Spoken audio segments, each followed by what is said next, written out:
Quantum theory dictates that this pumpkin could be in two places at the same time. How is that possible? Science. That's right, the power of science. I only listen to the most credible, credentialed, authoritative figures on science, like Sam Hyde. That video, by the way, he posted there, it's not private, it's unlisted. So you won't find it unless you have... That's pretty loud, huh? You won't find his video unless you have the actual link. So, I don't know what's going on. If you look at Sam Hyde's channel, like, a lot of stuff is currently unlisted. Maybe they're dealing with some YouTube problems. Censorship. Uh-oh. Special event, the Great Egg Hunt. Hello, miners. The Great Egg Hunt is upon us, and that means special privileges for the duration. You have been granted exemplary temporary access to the Great Egg Hunt assignment. Completed before the events ends for a slew of extravagant rewards. Happy hunting with love, the Ghost Ship crew. And I see, like, some Looney Tunes, like...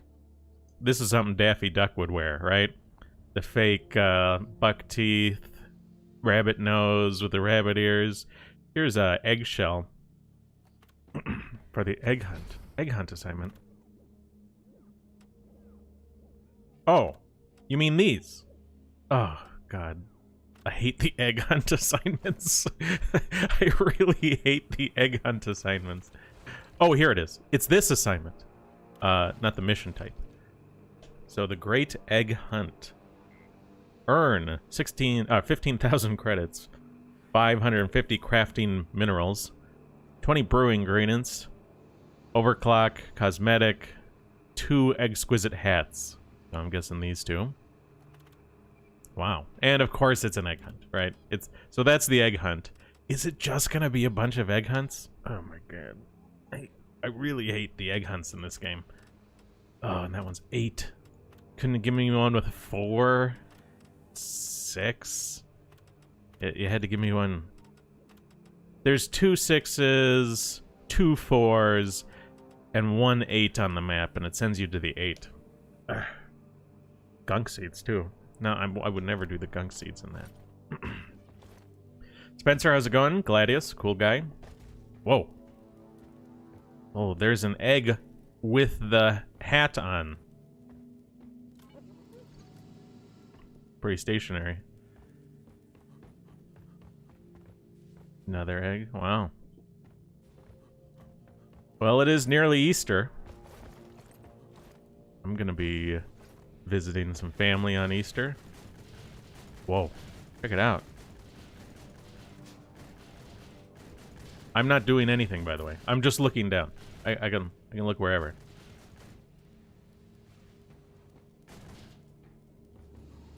You can definitely get some big bounces when you do that. You can get some bounces big enough to get up into the catwalk.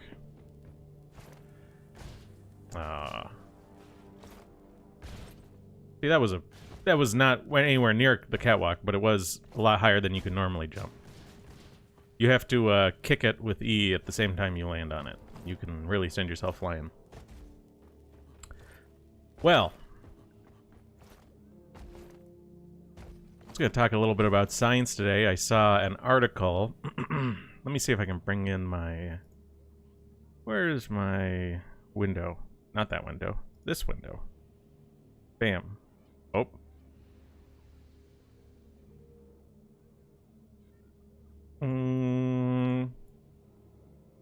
Oh, did I get rid of the thing? James Webb Telescope.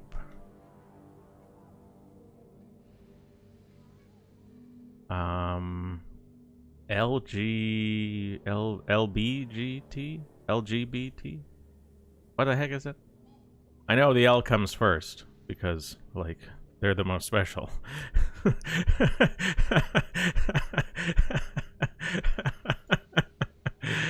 You know, everyone else comes behind them. You would think they would be part of G, but they're not. They get to come first.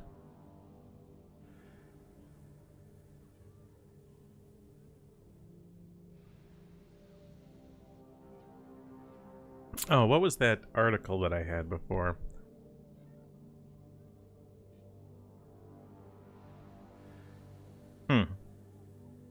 Let's...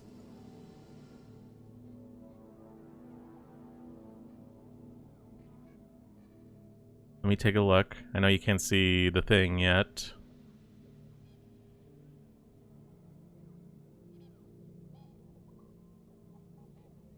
Alright. Did I get it? Oh. How about now? Influential astronomers. You know, it's like, influential astronomers. The media gets to decide who the influential people are. Oh my god. We've censored James Webb and James Webb Space Telescope. Wow. Let me bring something up on the other screen here.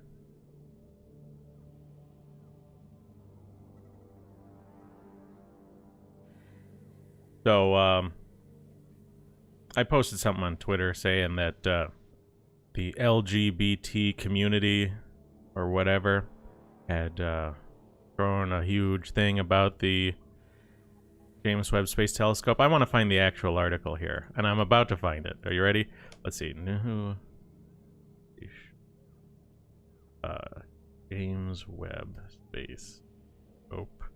Scientific American.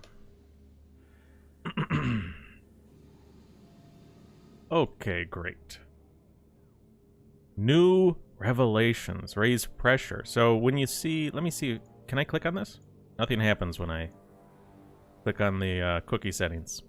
Great website. Great website, Scientific American. Really, really good. Ah, what the heck? This page isn't responding. I'll just wait. Sadness, disappointment, frustration, anger. These are some of the reactions from the LGBTQ plus astronomers over the last revelations regarding NASA's decision not to rename the telescope. Let's see here. There was a really interesting quote.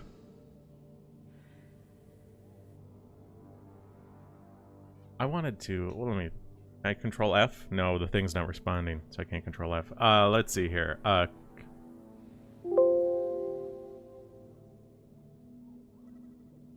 My god. Reading through the exchanges, it seems that the LGBTQ plus scientists and the concerns we raised are not really what they care about. No, I'm not surprised. I would think that they would care about astronomy, right? Loser at Rutgers, who maintains the online astronomy and astrophysics outlist of openly LGBTQ plus researchers. So he's got a list of LGBTQ plus researchers he's representing there, you know. Oh my god. So let's read about James Webb. The man whose name NASA has chosen to bestow on the successor to the Hubble Space Telescope. This is most linked to the Apollo Moon program, not to science. Although, you know, whatever.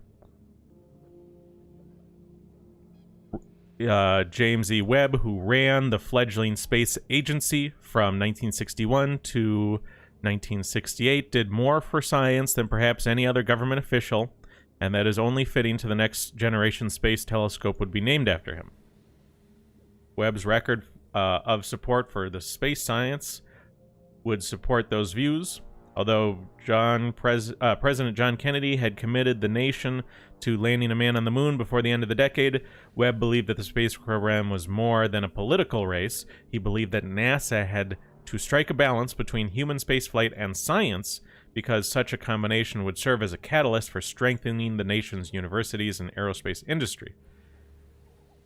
I mean, he was running NASA and provided guidance to NASA and sort of directed it to the level of success we've seen NASA achieve. So this is the man they're naming the telescope after, and like,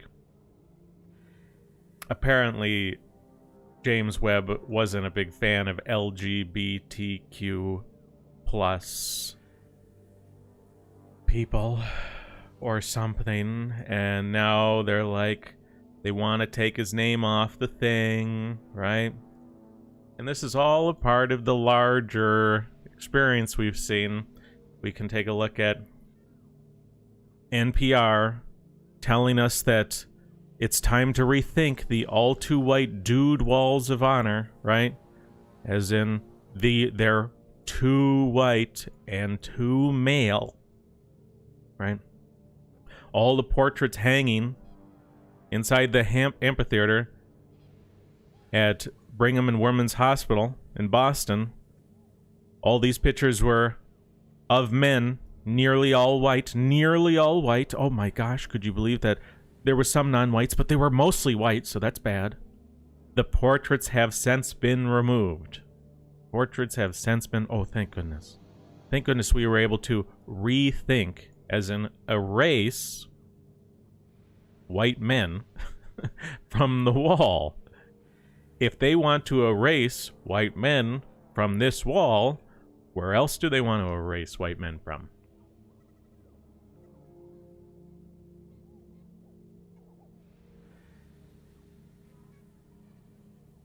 Someone on... So I posted this on Twitter. Someone on my Twitter mentioned Robert Andrews Millikan, experimental physicist. He got the Nobel Prize for Physics for the measurement of elementary electric charge and for his work in photoelectric effect.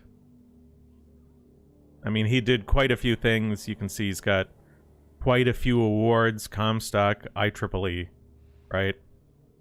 Nobel Prize, obviously, being a very notable one. He was able to accomplish a lot of things, really smart guy. But like, oh, where is it? Okay. The American Association of Physics Teachers voted unanimously to remove Millikan's name from the Robert A. Millikan Award, right?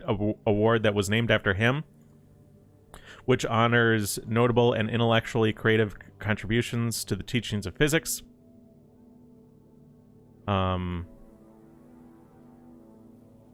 They renamed it after Lillian McDermott. And you're going to see a lot of that. You know, you're going to see a lot of like, okay, we erased the white man, so now we're going to bring in a woman or a non-white, right? Because that's what this is all about. It's about white erasure.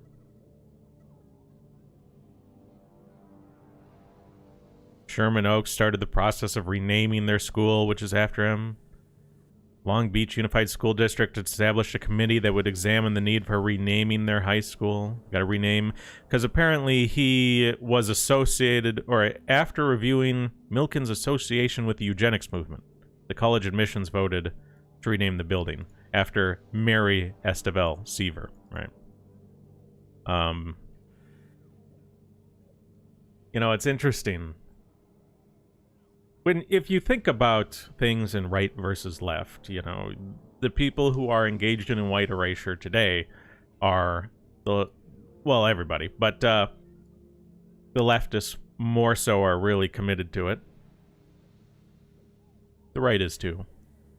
And of course, when you look historically, the left has a lot more... The left was pretty engaged at times intellectually with the eugenics movement. And your average leftist today, your average person today, let's just say your average person today will contribute zero thought to what eugenics is and what it is, what it isn't, what it would mean, why you might need it or why you might not need it or not want it. It's just sort of this like, oh, it's interesting that the media, particularly the leftist media, has been so successful at making eugenics synonymous with the right to a large degree, even though that's not true. We can also look at James Watson, right? So James Watson, co-discoverer of the double helix structure, right? So like we kind of knew what was happening in terms of DNA existing and genetic material existing. But in terms of actually figuring out what it was and this sort of double helix, this sort of iconic structure, James Watson was one of the co-discoverers, a very influential and intelligent person. Spent a lot of time working for very important institutions, working on the Genome Project. And he had a lot of problems, but I mean, like, he worked at like Cold Spring Harbor Laboratory. It's a prestigious place, and the Cold Spring Harbor Laboratory revoked honorary titles it had awarded Watson and cut all remaining ties with him. All right. Watson did not respond to developments because he was ill and he had gotten in a car accident. But basically, you know, you look here, it says Watson has asserted that differences in average measured IQ between blacks and whites are due to genetics.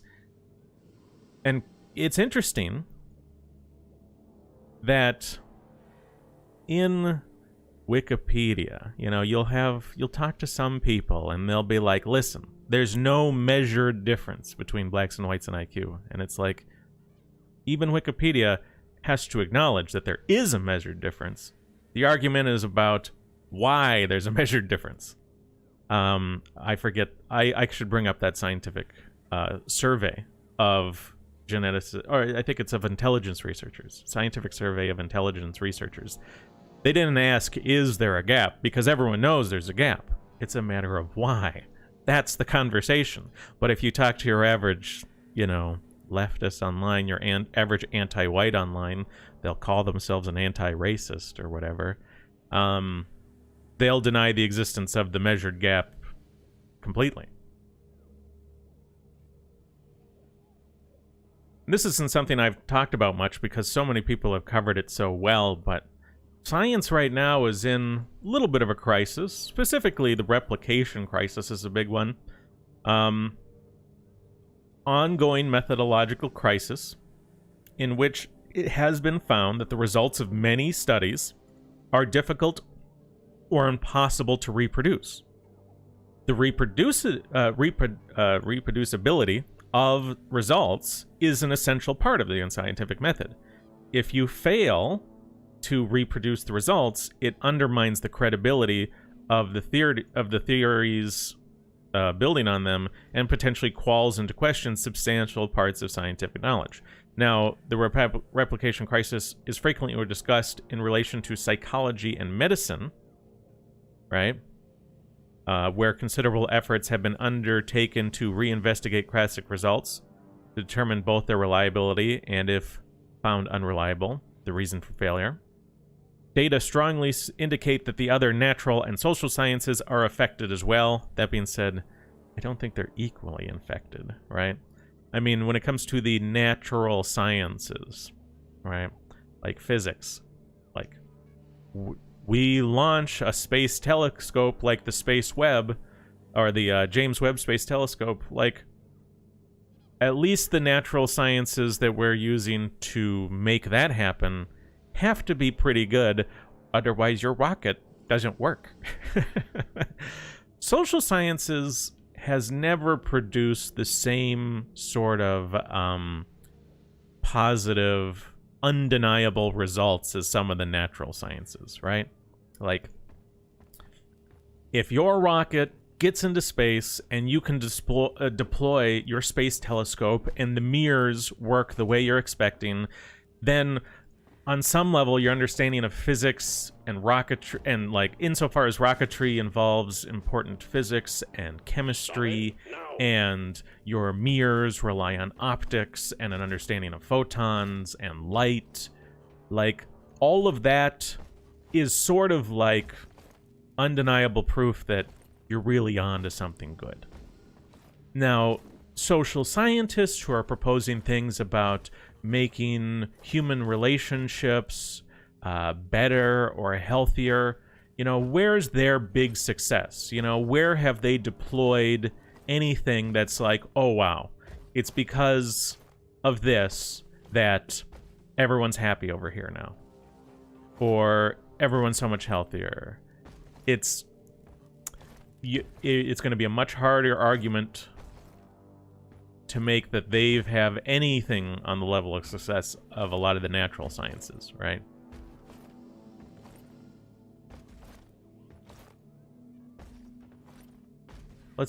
Did I have anything else I was looking at here too? James Watson, this guy, yep. Oh, this is the wrong window. I'm closing everything in the wrong window. Yeah. You know, personally, I'm, you know, it's like some of our guys, you know, they'll be like, you know, they don't like science or whatever. It's like, I'm okay with science, but science as described by the media, and science as it exists, and science as it could exist are all three very, very different things, right?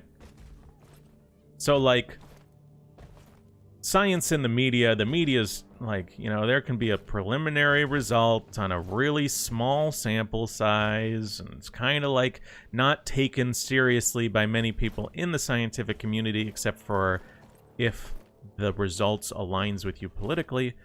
And the media will just absolutely run with it, right?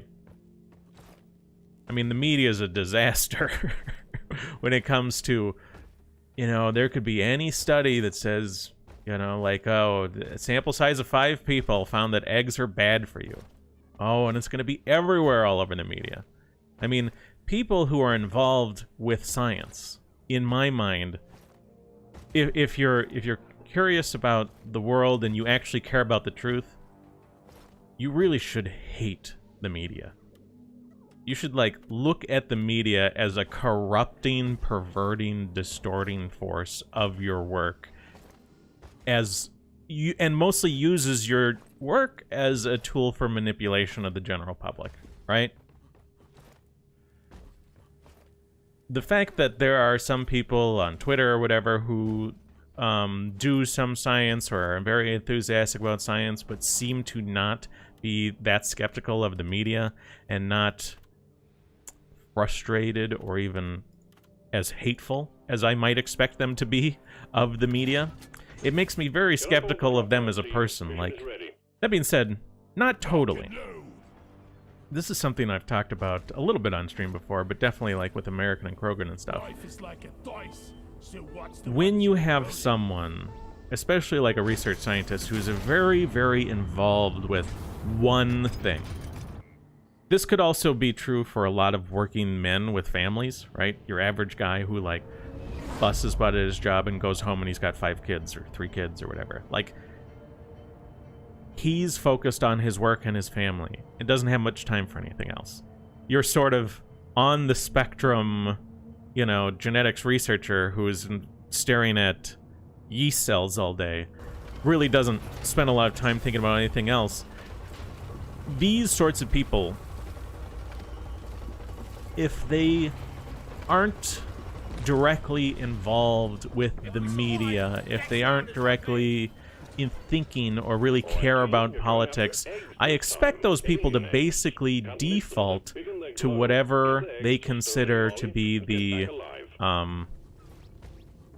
normal, healthy, well-adjusted perspective, right? Like, if the normal, healthy, like, by their understanding, perspective in society is an anti-white one, that's what they're gonna adopt. Because, well, for one, it does take a certain amount of intelligence to correctly assess and adopt world views in fields that you're not, like, actively involved in, right? There is a level of intelligence in doing that. Oh, God. Don't blow up over here. Go! Get to work! So, I'm not, like, super broken up about, Feel much better now. you know, any particular vague not having what I would consider to be the best views, Where is that damn because you? they're simply not invested in it, right? They're not thinking about the things that I wish they were thinking about to some degree, right? But I would still think that scientists would at least, you know, even if they can't wrap their head around, like, the race issues in ways I wish they could, because they're simply too distracted by everything else. Oh, wow. Easter egg. I would still sort of hope that they would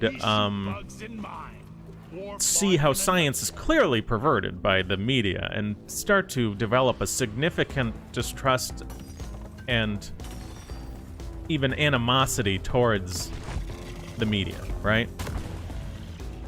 Doesn't that make sense, at least? Swarm on a direct intercept course. Get ready.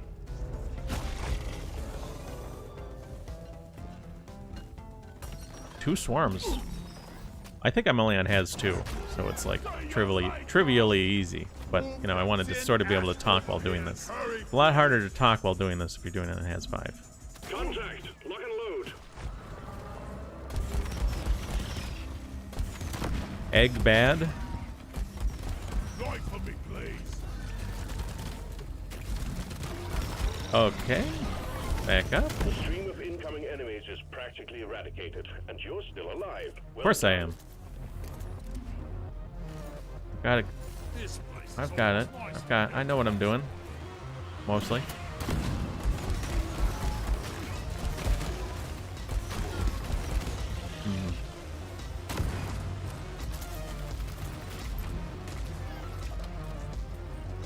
But so, you know, that's my, you know, some of our guys, they'll say like, listen, we're banging this drum, we're trying to spread this message, and people still don't sort of get it. Like, your own fault for being some of our guys are a little bit too easily frustrated, right? They will say things like, why bother talking about any of this? Why bother talking about some of these same things for a long time? For example, racial differences in crime, or IQ, or any of these other things. They'll say like, everyone who could be convinced by that has already been convinced by that. We've already covered it so many times. Why bother talking about it at all? But the other day, it was months ago, wasn't it Charlie Kirk who released a video from his car where, like, for the first time in his life, he had seen FBI crime statistics on race? Like, the guy who's working his job and raising his family, you know, he hasn't seen for the last 5 years us harping on about this or that, the other thing, right? Someday, he's gonna see some nasty stuff on the news. He's gonna think some things to himself. And if certain memes, certain image and certain statistic tables are available to him at that time, it'll all make sense. But if we say like, no, let's stop talking about it, it's pointless, and those things no longer exist when he goes to look for them, well, then we've missed out, right? Here I come. So I need the mule right here, right now. there's a lot to say about this. Some of our guys just get a little bit bored with rehashing the same stuff. So I try not to rehash the same stuff too much, but, like, you do have to go to the basics, right? You gotta, like, hit on some of these things over and over. To our quota. Mine it. I am the science. Exactly.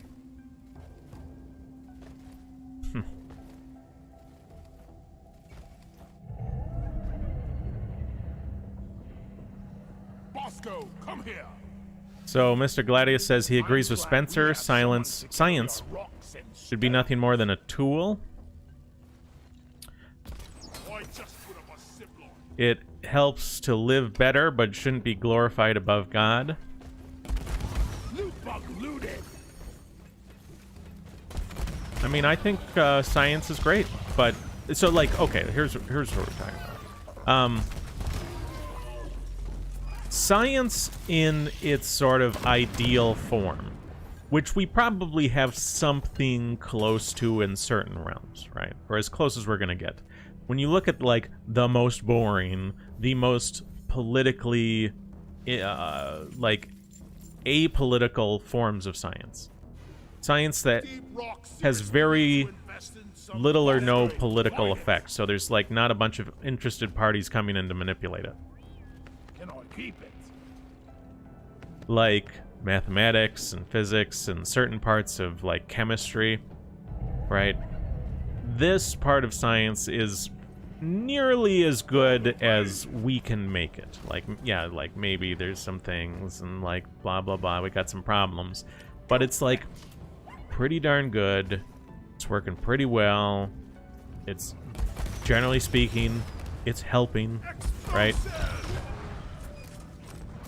And then you have like the social sciences and some of this other stuff that has like a lot more motivation behind it.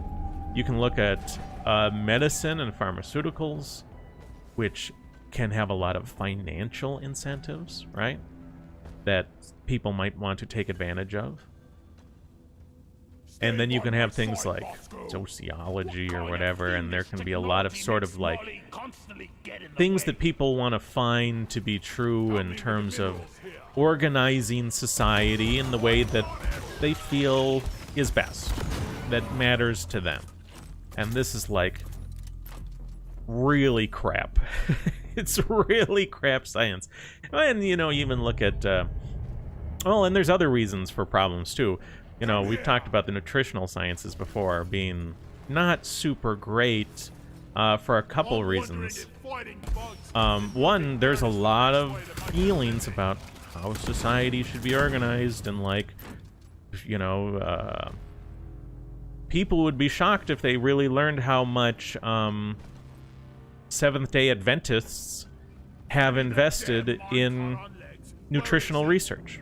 And Seventh-day Adventists are religious, they're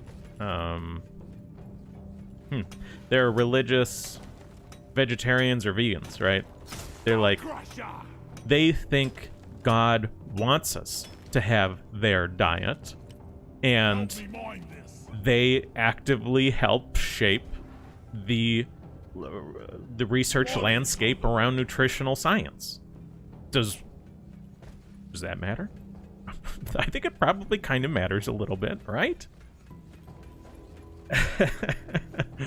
And I talked about this the other day. Another problem with like nutritional research is you can't necessarily do the research in ways we'd like, just due to the fact that you can't get approved through ethics committees, right? Like if an ethics like if it's conventional wisdom that bacon is bad for you and will harm you, and a high bacon diet would get you killed, then you can't like say, well, here I propose an experiment where we put some people on a high bacon diet and other people on a control group, and we observe their health incomes, because an ethics board is not going to be able to approve you to put people on a diet that is conventionally thought of as potentially killing them, right? They just can't approve it. So, like, even if it's not true, the fact is, the current thinking is that it could kill them. You're not going to get an approved... You're not going to be able to get that approved. Right? No one's going to agree to let you put people on a diet that conventionally they think of as killing them. So there's a lot of things that sort of impede us from being able to do the science in ways that would lead us to better conclusions, right? You have profit motives, political, religious, personal desires about certain results, and of course, you know, this sort of tangled webs of ethics boards and all that. I mean, and I haven't even hit on everything, right? There's a lot more you could talk about with, like, trying to get science better than it is now. And then the question is, how do we actually improve it? I mean, are we going to suggest that entrenched powers with financial incentives or political, religious incentives around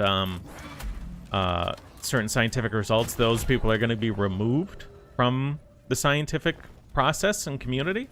Because I don't think that's going to happen.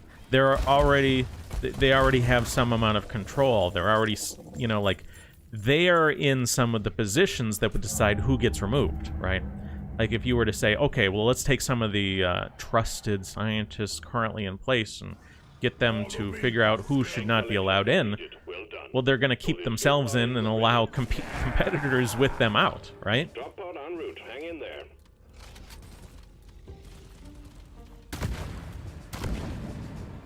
The Seventh-day Adventists will keep out some other group. The corporations, the people who have specific ideas that they want adopted around genetics, and race, and biology, right? They'll keep out the people who don't have the power to help maintain their own sort of hegemony over the fields.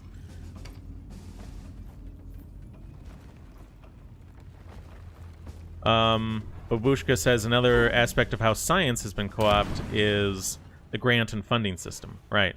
Well, the grant and funding system sets up, you know, decision-making mechanisms by which, on some level, you can engage in some sort of gatekeeping, right? Like if the Seventh-day Adventists have some amount of influence over who gets the grants, they'll use that indirectly to influence the results, because certain people are motivated to pursue certain results. They don't have to fund science that is unlikely to come to the results they want. They could fund things that are more likely to come to the results they want. Drop pod departing in T-minus 4 minutes.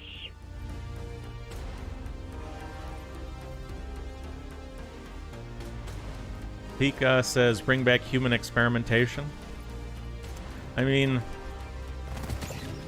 obviously, if you look at, like, the general public and what they think of human experimentation, like, general public would probably be okay if you, like, experimented on convicted pedophiles, you know what I mean?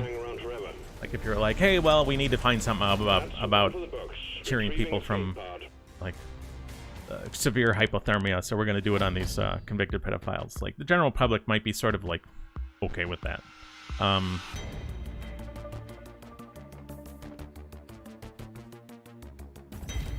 But obviously, some people wouldn't. Particularly, the left.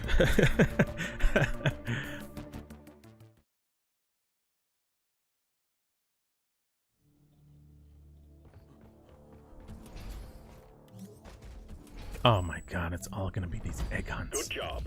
You're making good progress on your assignment. I can't believe it's doing this to me. My least favorite mission type. Oh, thank god, this one is only 4 eggs. We'll do this one faster. Time to leave.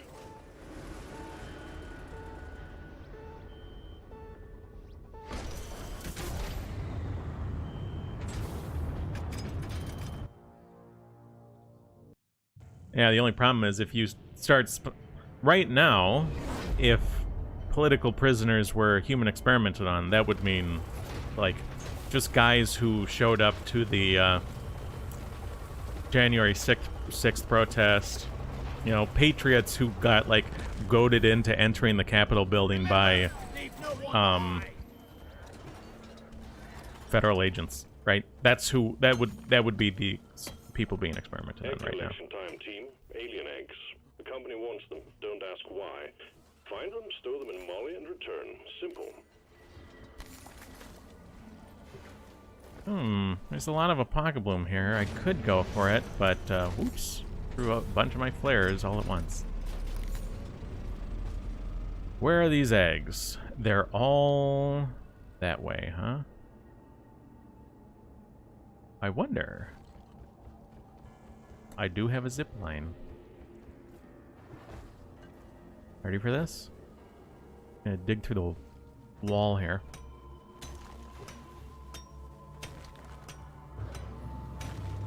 Aha! Oh. Brood Nexus. And all the little jerks that come with it.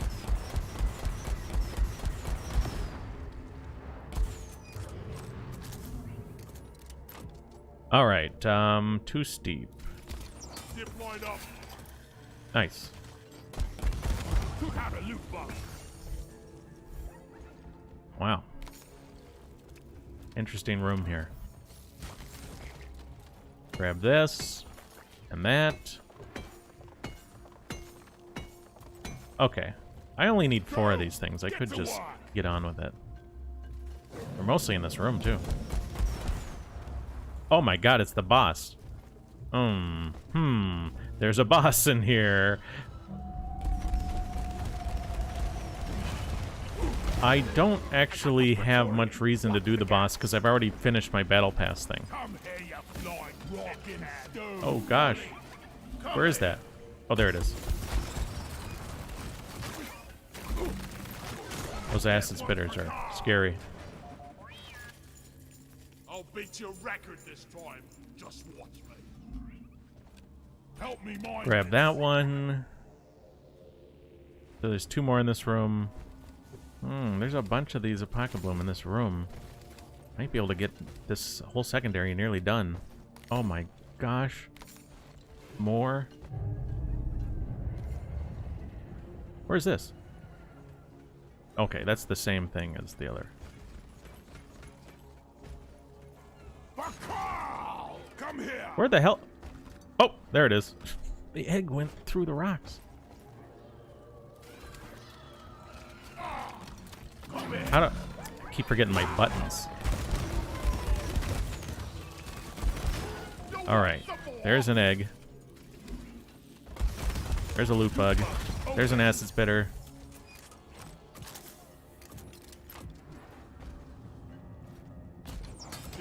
Don't touch that boss. The prospector.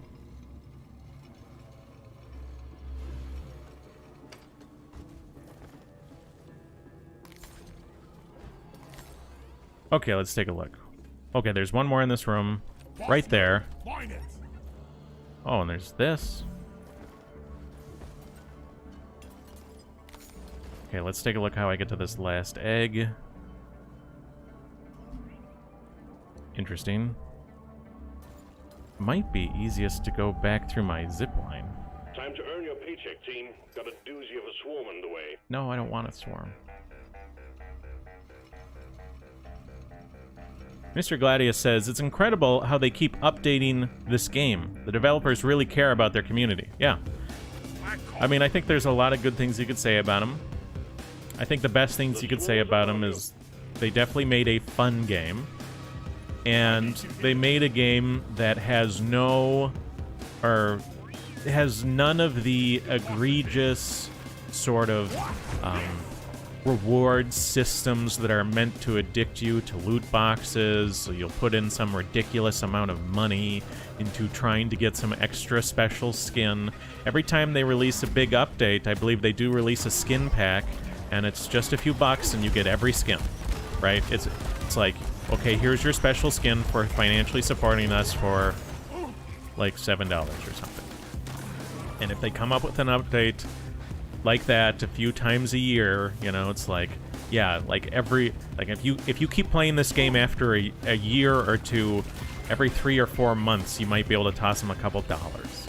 You know, it's like that's a pretty reasonable, respectful of the consumer process, because even if you don't buy the skin pack, you're still getting the other. You're getting all the content for free, right? It's like they put in new mission types, and they do this, and they do that to make the game better and fun, and everyone gets to do a thing, right? You can play with your friends, and there's voice chat, and, you know, you can jump in for a half hour and then leave. It's not based off of, like, I mean, you do have, like, the weekly missions. I've never been a fan of, like, dailies and stuff. It's sort of like these daily chores. They do have weeklies, which I feel like I'm not a super big fan of, but they're way better than the dailies, because at least they're sort of set up for like, oh yeah, well, I mean, you work all week, you got a family, and you can kind of only log in on the weekend and hang out with your bros for a couple hours. Well, it's a weekly, you know, it's like, yeah, you got a job, you got things to do. It's like, no, you're not going to log in and play 3 hours a day. You have a weekly, you know?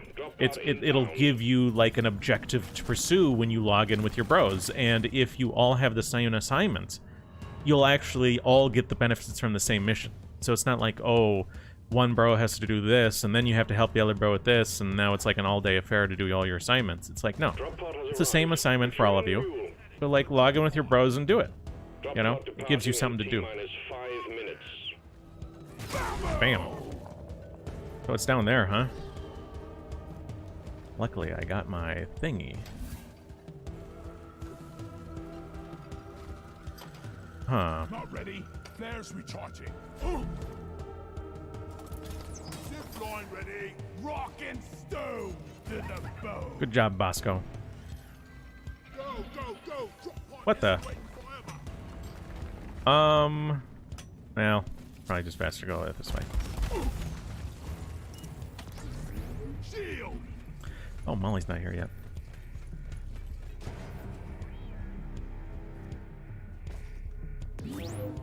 Knocked says video games are porn without chicks.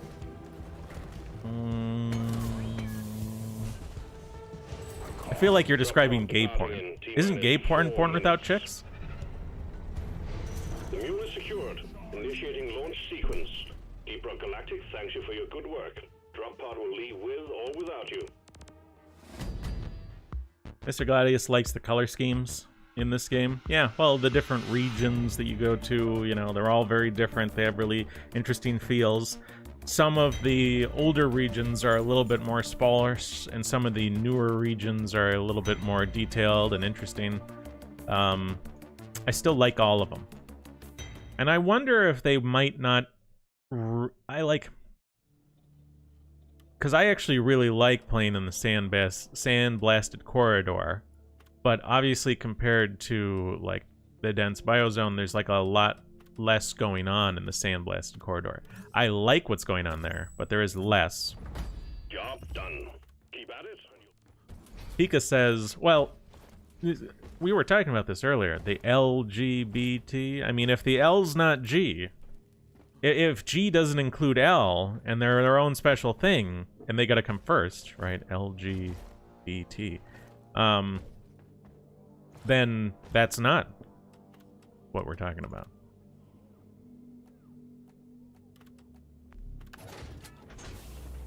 Mission selected. Your chariot awaits, gentlemen. Move out. Yeah.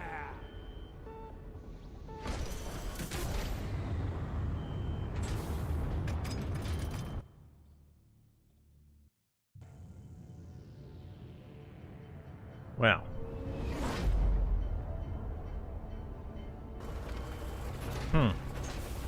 You know, I noticed that there's a bunch of, there are some, like, Twitter accounts that are, that have been created somewhat recently that, like, if you post a stream, like a Twitch link or whatever, it'll, like, automatically like your post. And other stuff. Have you seen, well, if you haven't streamed, you probably haven't seen that. But, some people are definitely trying some things with bots to try and get, like, followers, and they're trying different things, you know. Definitely one of the biggest ways that people have grown on Twitch, or grown on the internet in relation to gaming and streaming, has been, like, useful tutorials and whatnot. Entertaining, useful, good tutorials, blah, blah, blah. I'm definitely seeing an uptick of, like, channels that are trying to, like, use automation as ways to, like, help the new streamer. Like, if you go on YouTube and you're like, if you type in stuff like how to stream, or how to make your stream better, or be more entertaining on stream, there's a lot of videos with a lot of views. Like, there's it's like videos with millions of views. Millions of people are working to trying to figure out how to be an entertaining, good streamer. And, like, there's a big market for that. Oh my god, look at all these exploders. Okay, you grab that, Bosco. What are these called? Exploding plants. Okay, great. Ooh, uh-oh. Uh-oh, whoa. Okay, somewhere in here. Where do you think this is, huh? There it is. compressed gold. Molly! Where is Bosco?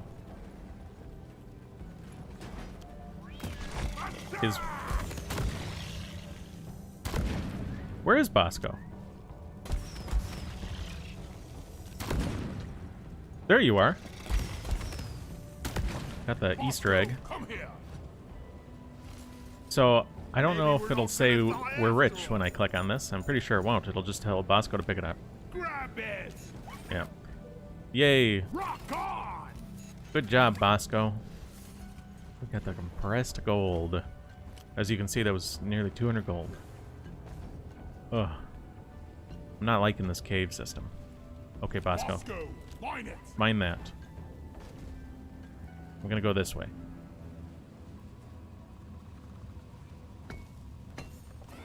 Just take your sweet time, old lady. Oh, I just killed 2 of them. Nice. Trying to mine the gold.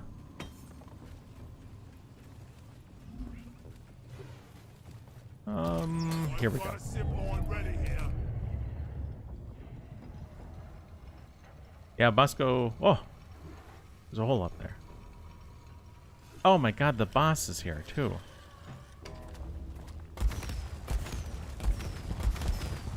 Okay, I'm not touching that boss, that's for sure. Boom, baby! Here, get into cover. Okay, I don't want this egg to go away. Stay in the hole.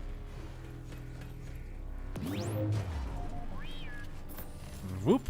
All right. Depositing minerals. I need 4 more. Weird things happening with the map here. See 2 here. Ready again. Go! I'm just gonna chill up here and let Bosco grab him. Mr. Gladius says, I wanted to recommend Killing Floor 2, but unfortunately, the director was fired because of his anti-abortion stance. What a shame. I liked that game because it was always updated. Oh, because it was always updated. They'll be with you shortly. I might have that game. I don't think I've ever played it, but I might have it. Follow me. Let me take a look real quick.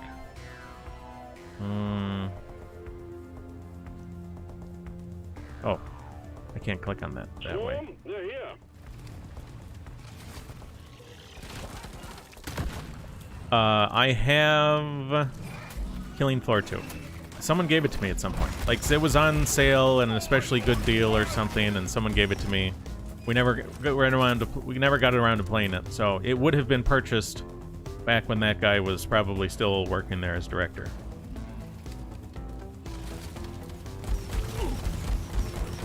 Actually, Bosco. Oops. Bosco. Don't mind that. Oh, no, no, no. Did you already get that one? No fetch. Go get that one. I'll just shoot the stuff here. You don't need to kill this.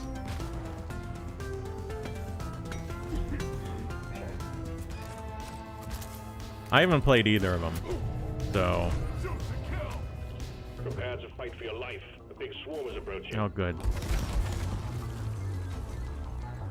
Alright. There's 2 more after this?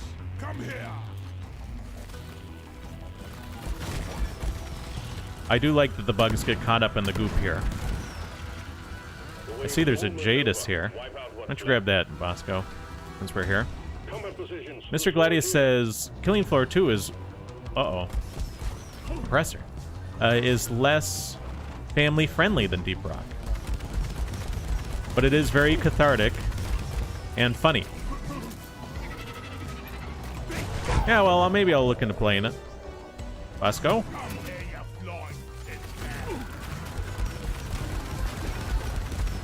I mean, I could always probably get Krogan to come on and we can play Left 4 Dead as well. So, I don't know if you guys are on Krogan with Subscribestar. Krogan's got his new sort of video in the works, right? And I believe he's pretty darn close. I think he may have released some early content on Subscribestar. If he hasn't, he is about to. I know he gave some of the stuff he's been working on, this whole, what is it, Battlefield or whatever? video content to a bunch of people. He's got a circle of friends like myself that have made videos, and he sends like draft stuff to say like, hey, what do you think of this?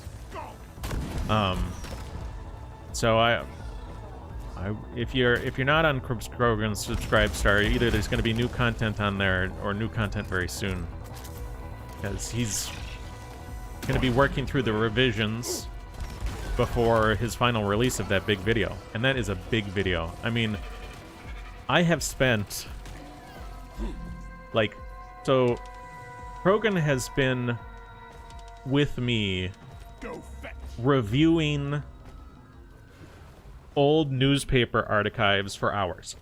Me and him. You know, I've probably spent 4 or 5 hours reviewing newspaper archives with Krogan. And I have and if you were to look at all the time he's spent reviewing those old newspaper archives about like the 1919 race riots in the UK, the amount of time he spent with me doing it was probably like 1%. Like, yes, I reviewed it with him for like 5 hours, but he reviewed it on his own for, I mean, like hundreds of hours. I don't know about 1% or what. Like, the amount of time he's put into some of this is really out of this world. So, kind of what he wanted to do. Ooh, am I gonna? Up. Drop pod departing in T-minus. Look at this, very interesting cave. I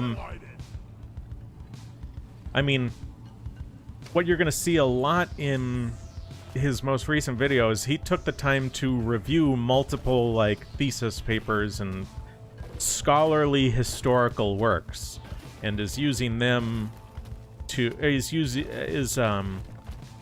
talking about how basically this ideas that these academic works have come to is influential of sort of the popular understanding of history, and he's going to be talking about some of the dishonest things done in these academic works, and using going through newspaper archives and historical documents to sort of show where these people were stretching the truth and where they may have been outright lying or using their own biases to come to these very weird conclusions. And the only way you can do any project like that is when, 1, you read through multiple scholarly academic works, and 2, you read through every reference they do, and you also go to the source material like newspaper archives and read all the stuff that they didn't include, right? What's the stuff that they decided to hide and not put in their paper?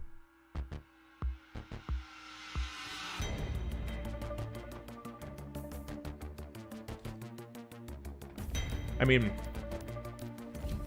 American Krogan has read more news articles at this point from the year 1919 than most people have read from last year.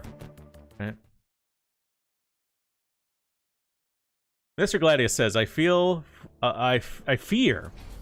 a little for Krogan's mental sanity. Assignment mission completed.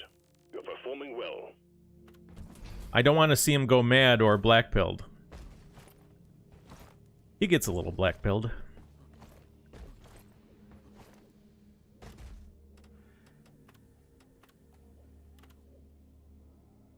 Yeah, the stuff they did in this video game is just egregious, but hopefully, and I talked to him a little bit about this, like, his video is gonna do a really good job at demonstrating that the historical understanding of some of these events is, like, a lot more manipulated than some people might assume, and he does a good job of showing that, although he doesn't necessarily do much to, like, when he analyzes these scholarly works on history and critiques them, he's not telling the audience, which I think he should, that this is normal, right?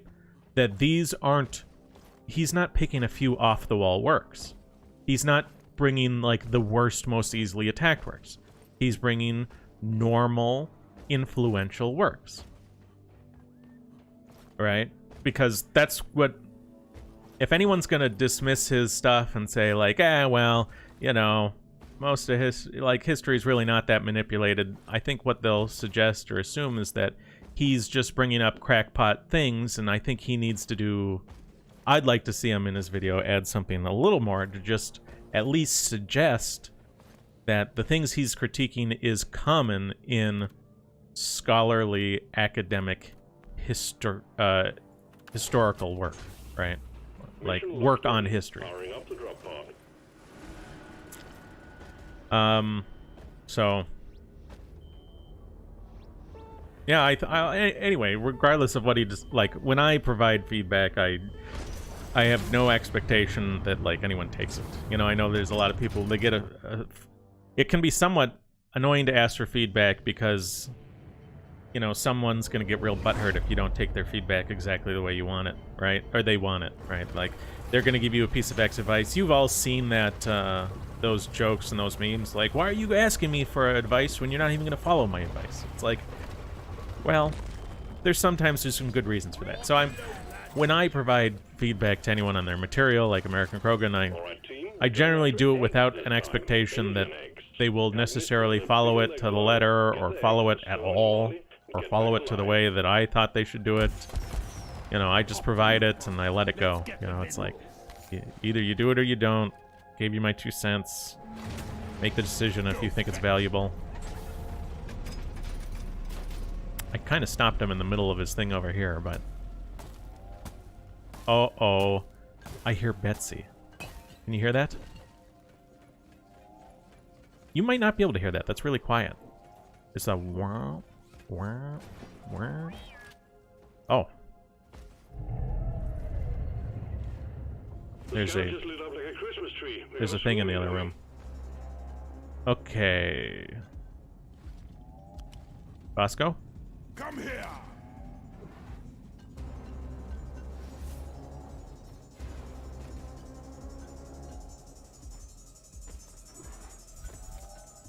There she is. There's the Betsy. Look there. Oh, it's a barley bulb. Rocket here, Bosco. Fire. I need a rocket here. So there's also a boss in this room. Prospector, which is a little scary. I just put my Ziploc no flares ready. Get away from me, Betsy. Whoa!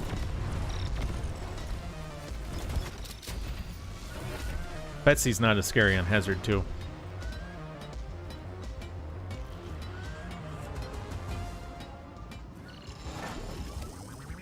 Nero says Krogan is extremely valuable. Yeah, I mean,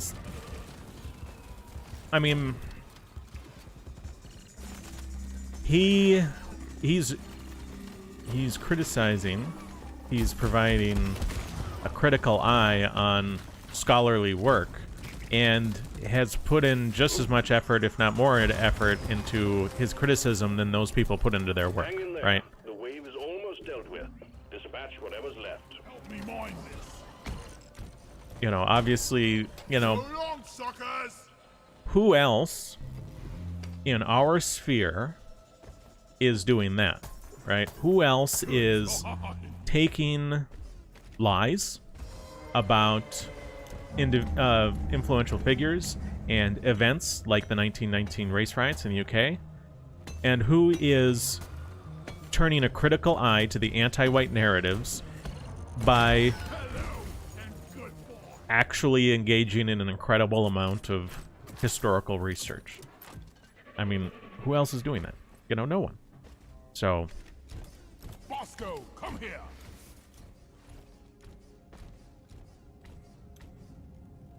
guess I'm drilling through the wall here.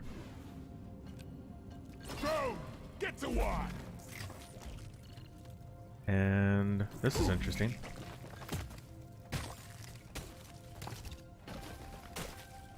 This thing kind of spawned right in the hallway.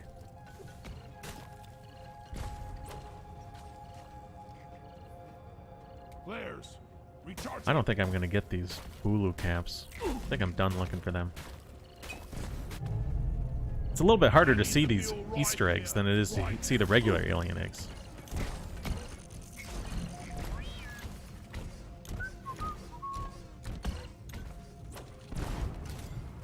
And here's our last egg. There we go. Let me in the wall here.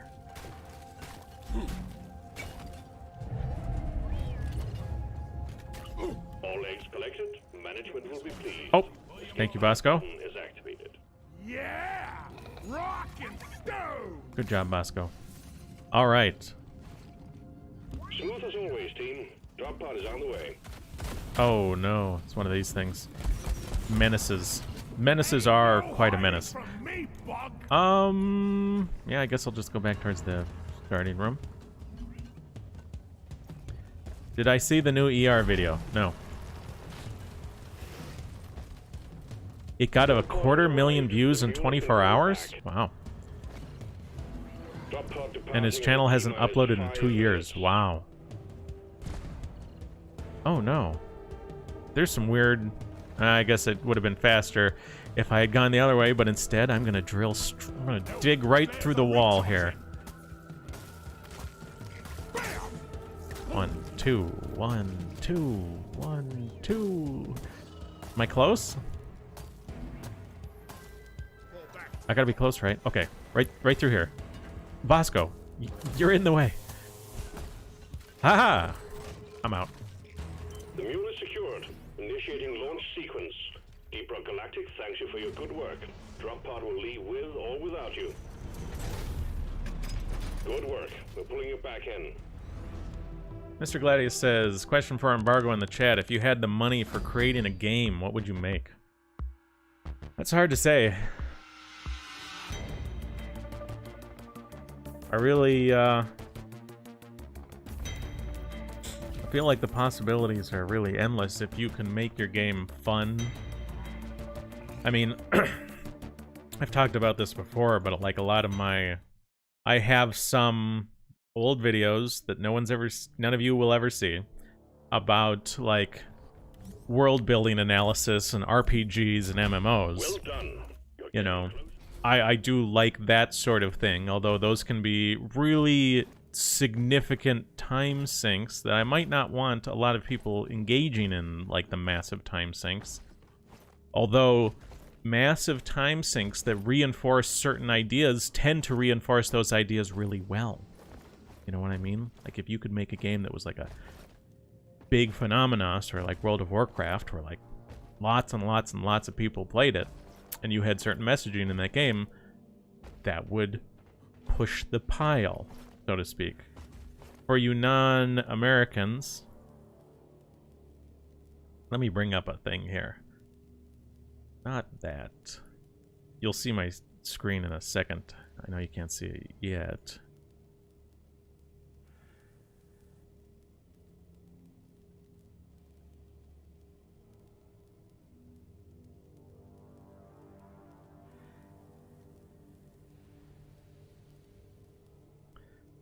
So, push the pile. I mean, it should probably make some sense just on its own, maybe. But,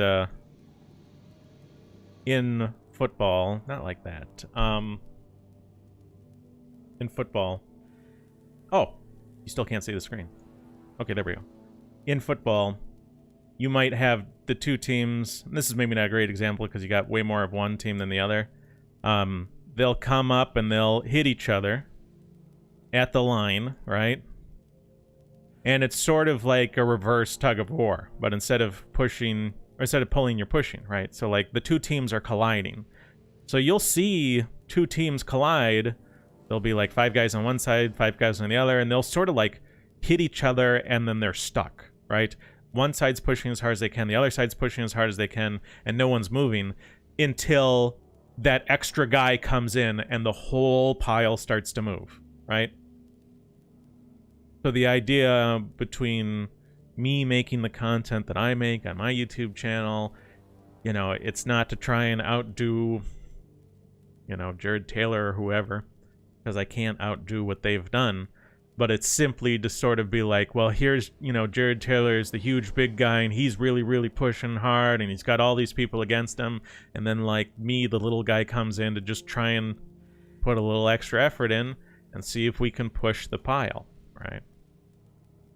And I feel like, while we might not consider, like, super duper time sink games that people put tens, hundreds of hours into as necessarily that all of a healthy sort of life experience, if you made a game like that, because games like that are being made, and it had better messaging than a lot of the current games, it might still help push the pile. Otherwise, I really like first-person shooters with skill-based movement, you know, Quake, Team Fortress 2, you know, I want to see air strafing and bunny hopping, or, you know, something like that.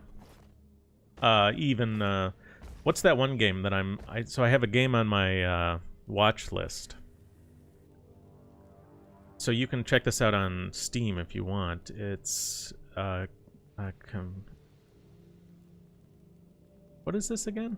Oh, Midair. Okay, so, Midair is like a, Midair is like a, what's that one game? Tribes. It's like a Tribes shooter. You're skiing down these massive hills, flying through the air, crazy air shots, capture the flag. Chazbot. You remember, maybe you remember when, everybody, like, was playing Tribes for a while. Tribes Ascend.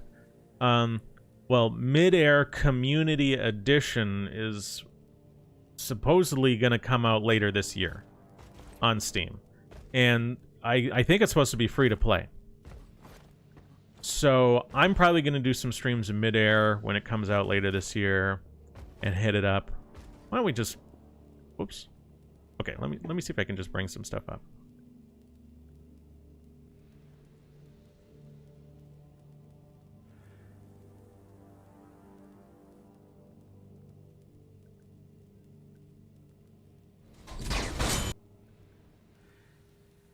So, yeah, so, like, this is a video uploaded by Neutral X2, right? So he's, oh, great air shot.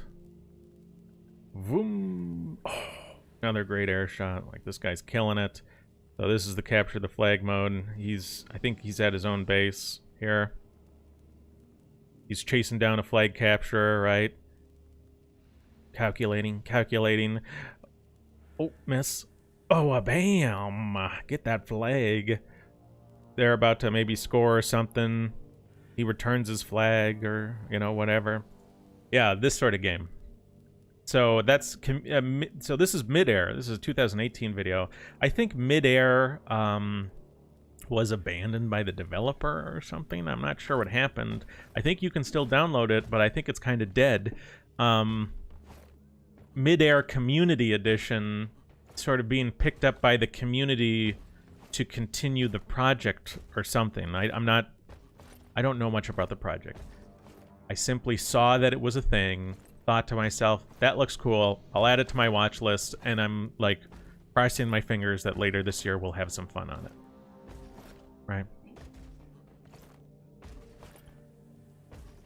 KNat says, we're talking about making our own game. Yeah.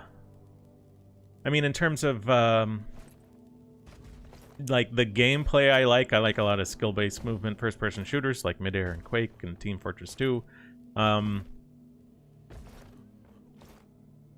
But I feel like if the idea is we're going to make our own game to sort of influence the world, you know, I think there's a lot of potential for RPGs and even MMORPGs to really sort of make a cultural splash.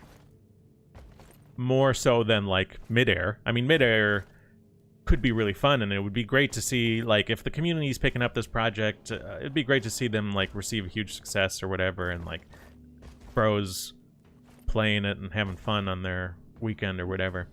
But it's not going to be a propaganda tool, obviously. Nero says, you don't need much money to make a game, you need time and discipline, right? Yeah. With money you can make it quicker and hire more people and have more marketing, right? Well, it's also say, you said time and discipline. I mean, you do need some skill. Like, there are... and intelligence. I mean, like, there are some people who, with infinite time and whatever discipline level they have, they might never be able to make a good game. I mean... And, you know, it's goofy, but I feel like the world is sort of poised for a new text adventure.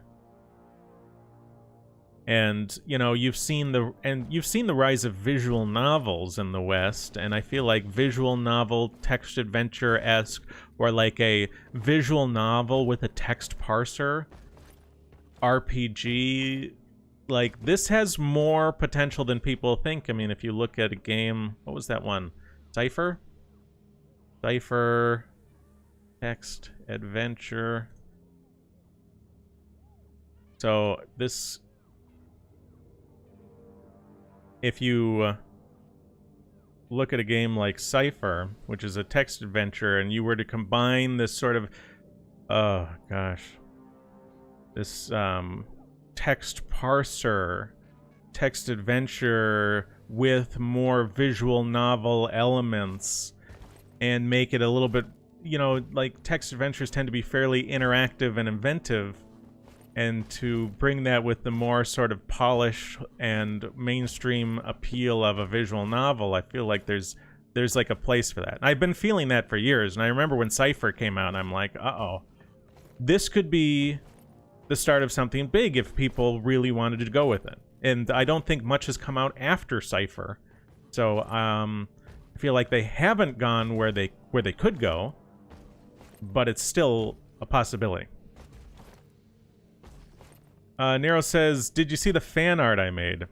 That didn't open for me. I'll see if I can grab it now.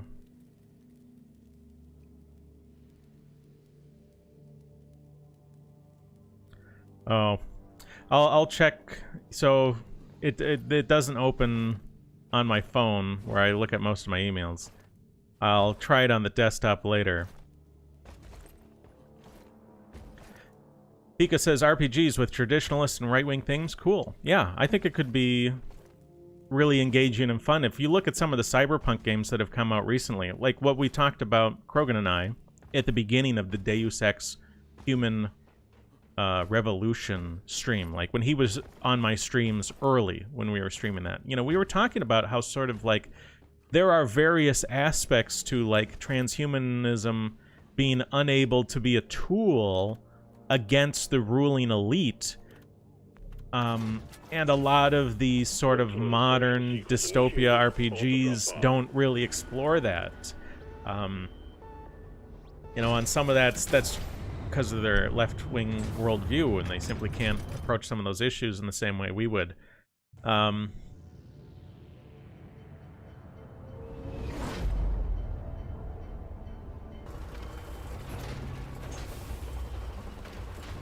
Undertale and Stardew Valley are good examples of one-man made games, says Rebdub Media.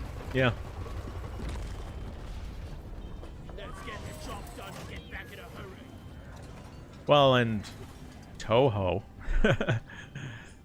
That's all Zune, right? I don't know about his modern games and all those spin-offs and whatnot, but Alien eggs.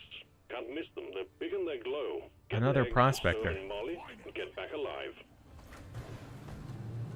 There's been a prospector boss on every map here.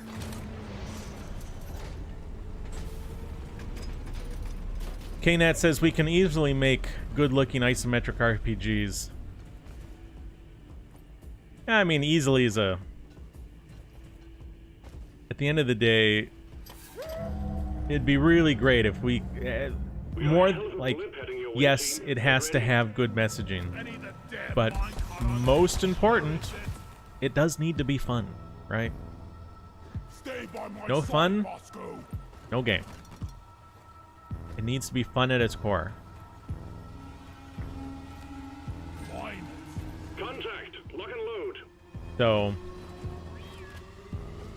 in my mind, you try and put good messaging in a fun game. You don't try and make... you don't try and put fun into a good message, right? That's like the educational approach, right? Like, why do people not like so many lame educational shows? Well, a lot of those educational shows were designed to be educational, and then they tried to find a way to make it entertaining afterwards. You're not supposed to do that. You're supposed to make it entertaining, and then find a way to make it educational. You see what I'm saying? Like, don't go at this backwards. I need you here. Down it go. You went and got a Jadis? Go fast. You're supposed to be getting the egg. Bosco. You oh, goodness. Silly robot. Oh, there's the boss.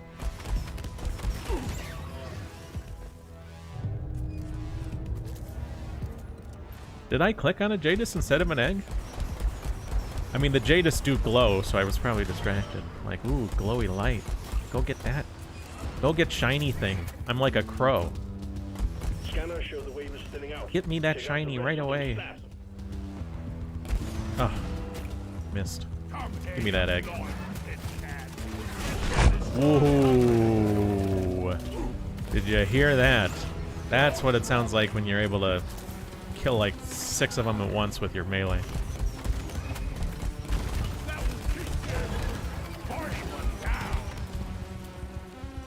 Is there one there?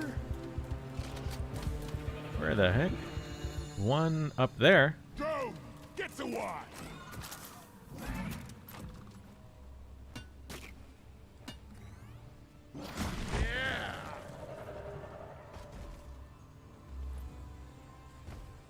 How could I not know Toho? Toho is like one of the largest gaming franchises in the world. One down. Swarm incoming. Get through it fast. We're on a tight schedule here. He might have been to Japan multiple times. Who in this chat has been to Japan more than me? I mean, maybe there's someone here.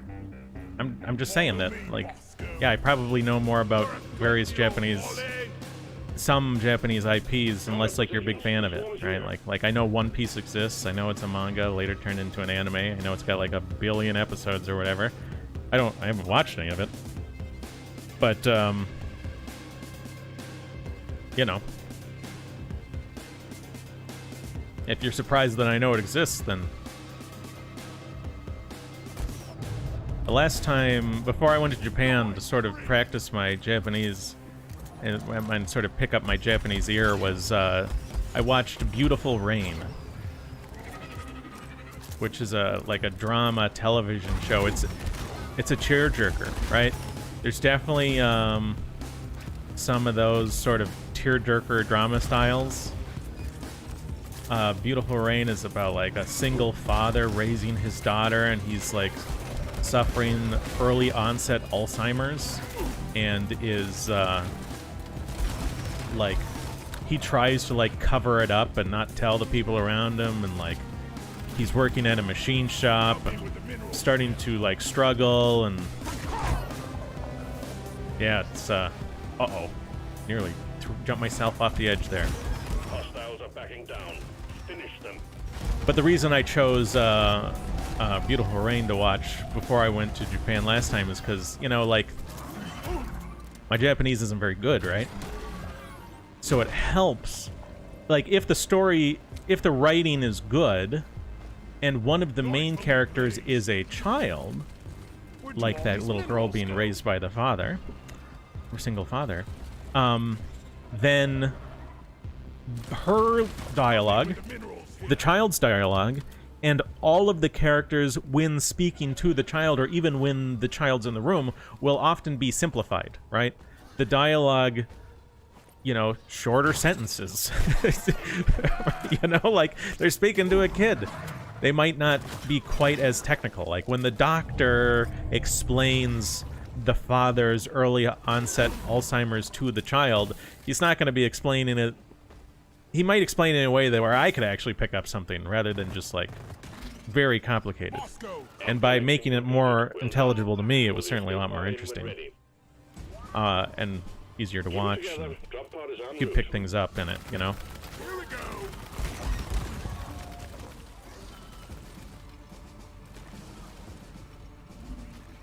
Have I ever cosplayed? No.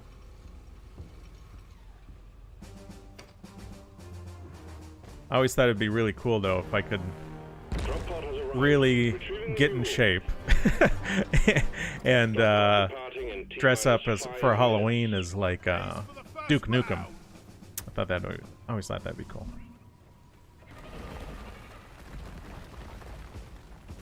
Let's see here. Here, get into cover. KNAT says, yeah, if you have a fun game, even if they don't get the message... Wait, Better hurry. Oh, KNAT says, if they'll get no message if they don't continue playing, right? That's why you need to get...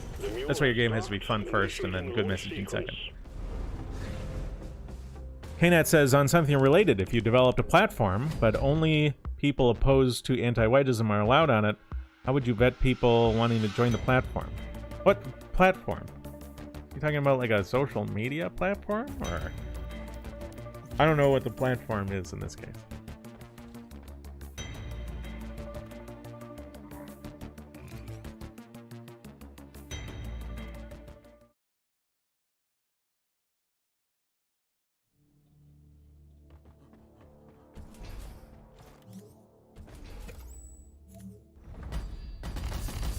You've completed the assignment. Congratulations. Bam. How about that? Alright, guys. Here we go. Got a lot of crap in here that I've never even looked at. This is getting better and better. Huh. There we go. Perfect. And they are jiggly. Decisions. Oh, I'm not big on a fan of it with this beard. Go back to my mohawk. Let's take a look at the other ones. Maybe the scout. Let me try this. That's the wrong voice. Afraid of the dark. No There. need. You got me. Alright, let's take a look. Dance monkeys. Hope y'all are having a good, I hope y'all have good plans for Easter. I'll see my family then. Okay, let me see if I can open this attachment. I don't know why I can't open it.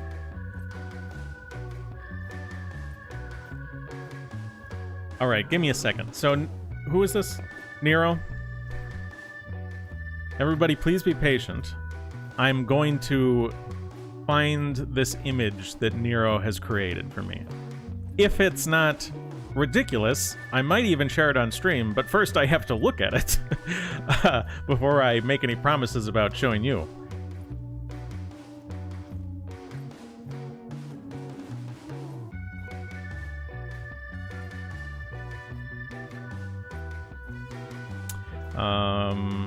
Okay.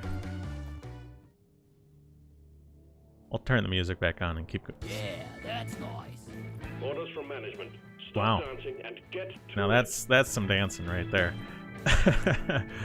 Okay, let me check my mail. I'm gonna log in.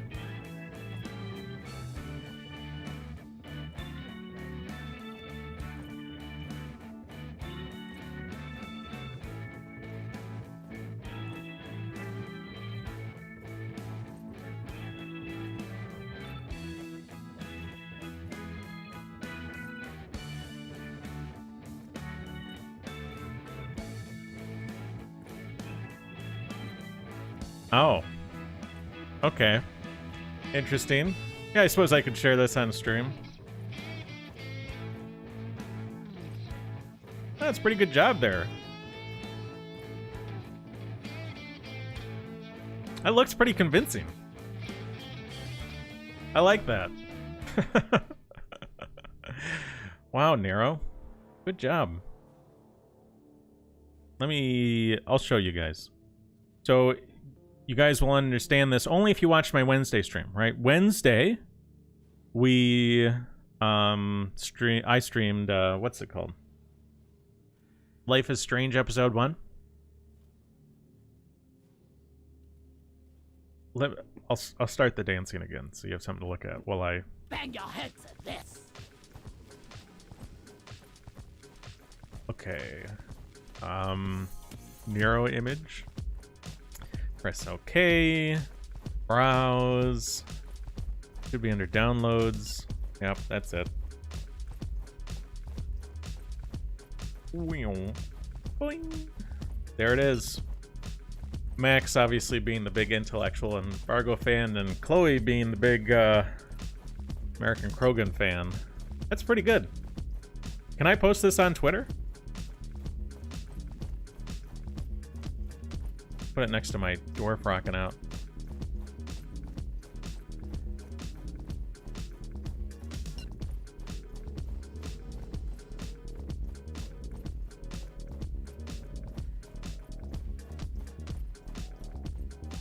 KNat says, I was thinking about something similar to LinkedIn, but only for our guys.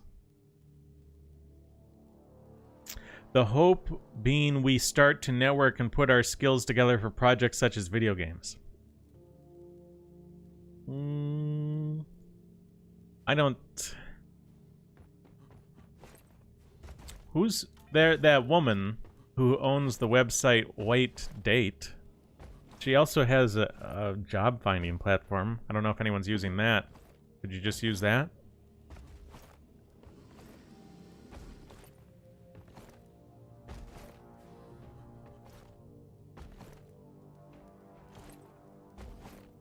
Oh yeah, cool guy.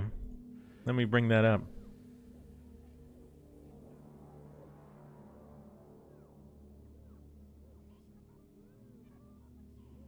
Let me see here.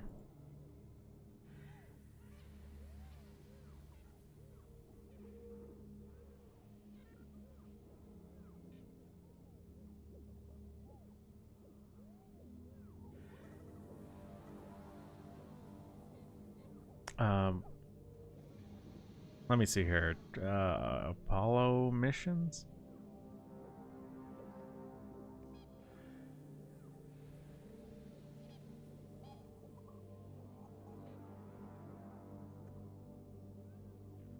Why civil rights activists protested the moon landing? Yeah, they were big on...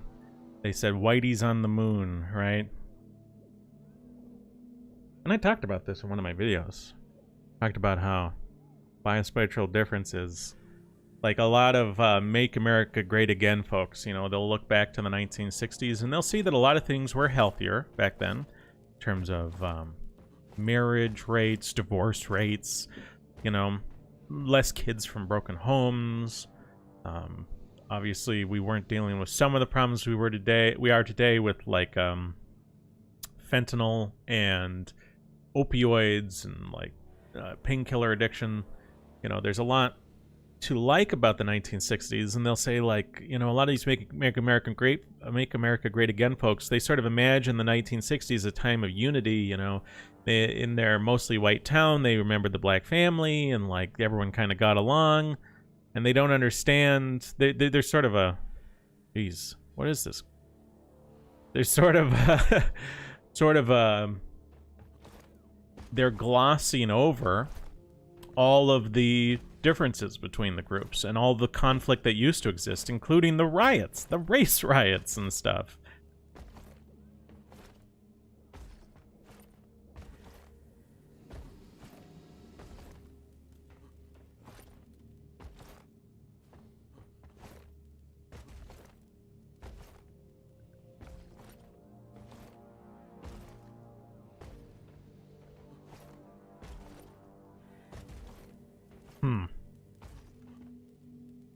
Well, let me, I'm gonna tweet that right now. Just make sure I remember it. Okay, so tweet. I'm playing, what's it called? Life is on Wednesdays. I just got this fan submitted. Wow. I need the emojis for like a shocked face. Like, whoa, shocked face emoji. Shock.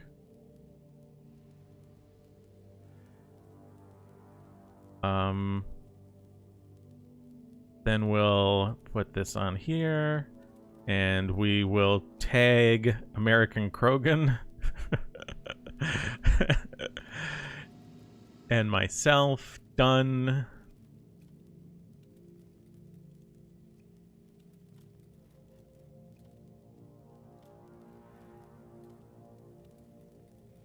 And I'll also reply to my own post with, these girls have good taste in videos. Alright. So if you follow me on Twitter, it's on my Twitter. I did post Nero's fan art photo of Max and Chloe. That's pretty funny. Pretty funny there, guy. Pretty good job there, Nero. I'm very impressed by the image editing.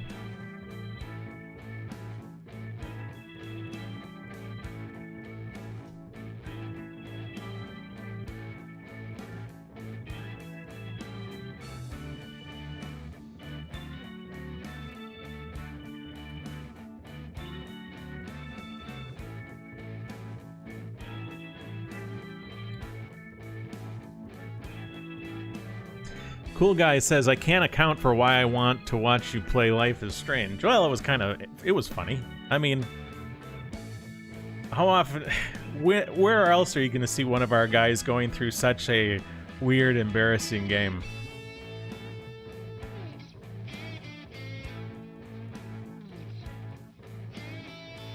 Look at that. The ears are even going. Wild.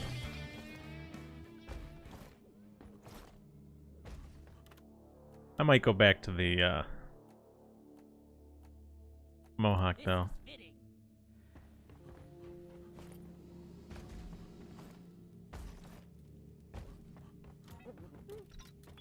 Oh my goodness. Look at all these little peeps. Little bunny, little chick. Rock on! That's always there. Wonder if they put other decorations in the space rig for Easter, or if it's just like around the bar. Let's check the rooms. I think these are normal. I think that's normal. Yeah. How about the infirmary? Anything going on here? Looks normal. I don't think they did anything else. Unless.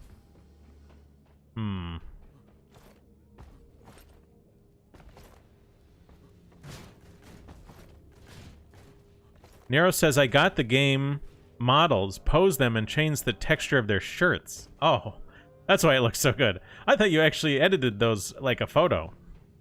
Yeah, well, now it makes sense that they, that it looked so real, you know? Well, let's actually check Memorial Hall.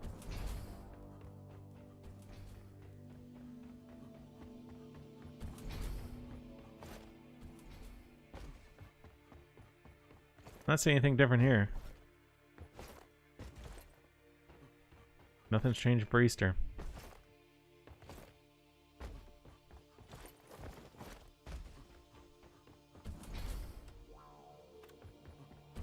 And the one last place to look is up above the whatever.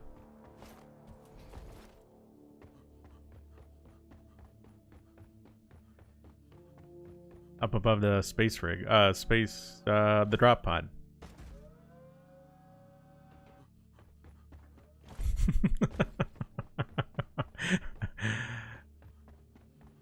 You are trespassing. Please turn around. Get some work done. No. You can't make me. You're not my real dad. Great. Oh. Launch control reports foreign objects in the launch tube. It appears that something is interfering with the force field. Would you happen to know anything about it?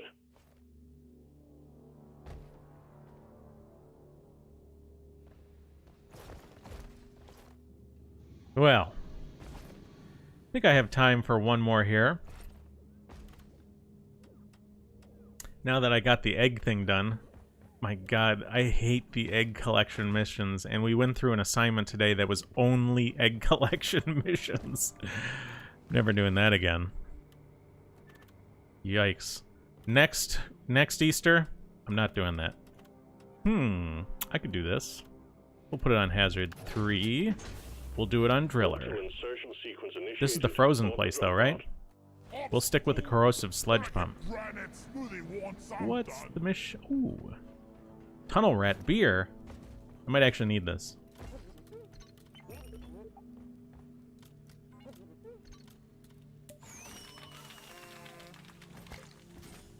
Here we go.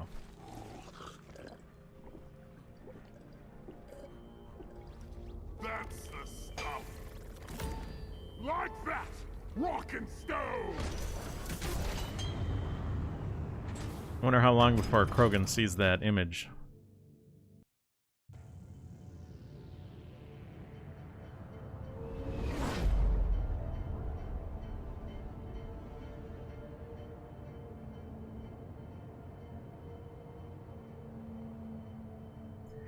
God, I love science. Quantum theory dictates that this pumpkin could be in two places at the same time. How is that possible? Science. See, that's what a real scientist looks like. Just like that. That's real science. Get ready to Pumpkin rumble! could be in two places at the same time. Scanners Science. have picked up a massive deposit of quark. We're sending you in alongside a heavy armed lift to get as many out as possible. Okay. Biosigns in the area, so keep it snappy. So it's down there, huh? Can be extracted from the walls. Let's dig up the wall. Through shimmering light. Get it done, team. Oh my god, a lot of stuff coming out to kill me. Bosco? Grab that stuff in the wall? Oh my goodness. There's a lot more crap than I thought. Bosco. Go grab that. Then I'll do this. Ooh, see that giant crack just form in the ice?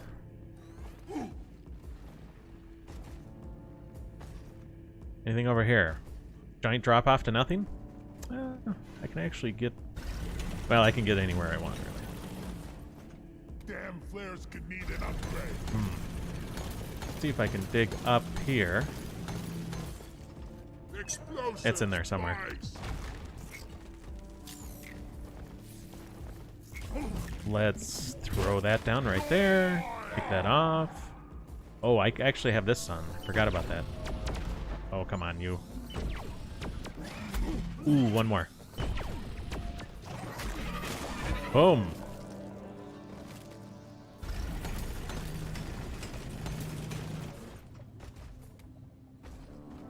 Where's Bosco? There he is. Bosco, you got your thing, I got my thing. Let's bring it back.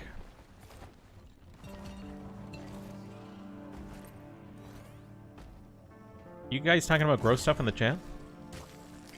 So, Nero says source for the Sam Hyde clip. So that's a video that he has unlisted on his YouTube channel. It appears that a lot of stuff on his channel is currently unlisted.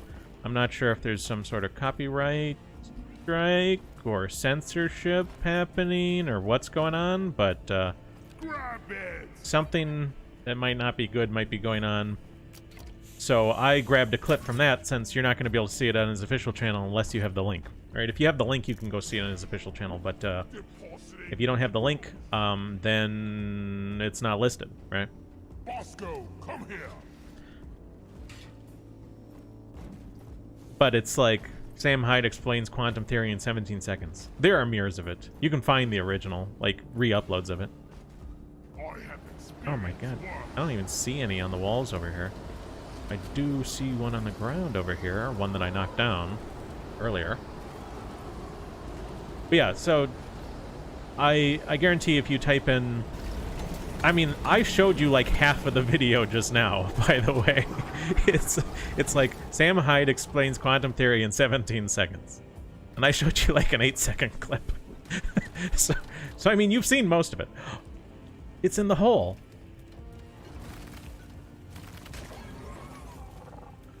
Come on, you. Where is it? In here somewhere. Oh! Go fetch. We went down the stupid hole.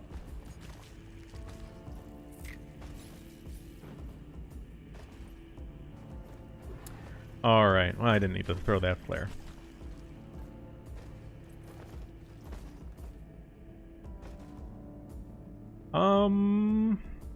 Something above? Okay, come on.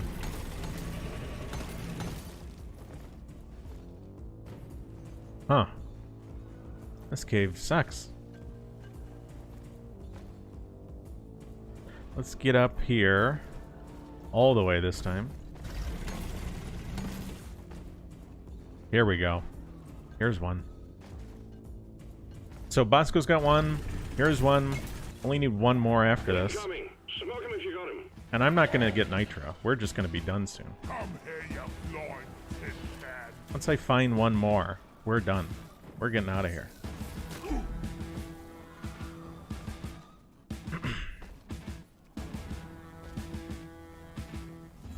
And I'm definitely not doing these Ebo nuts.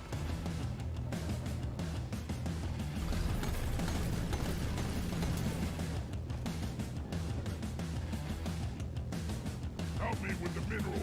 Bosco, you go get that one. I'm gonna get these other two. We have a bulk detonator right there. That's great.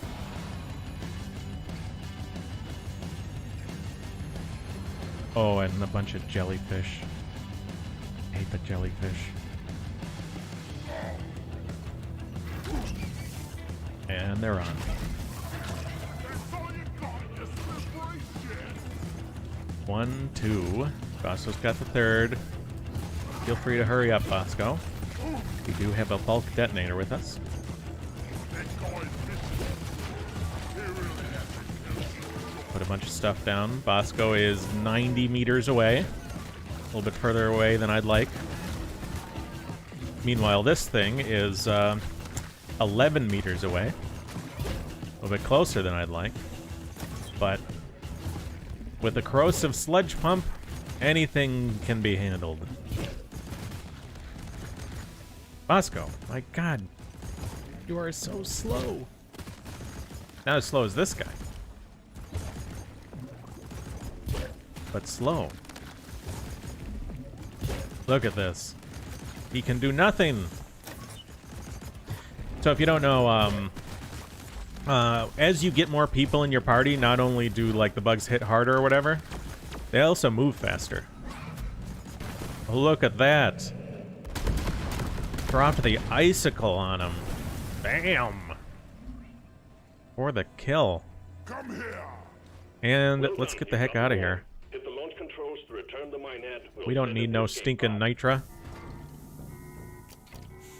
Minehead returning. Escape can inbound. Expect heavy resistance until we can pick you up.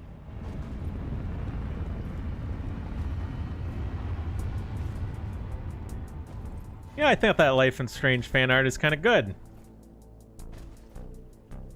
But yeah, I tagged Krogan on the Twitter post, so he should see it. He'll notice it. I don't know what he'll think of it, but he will see it.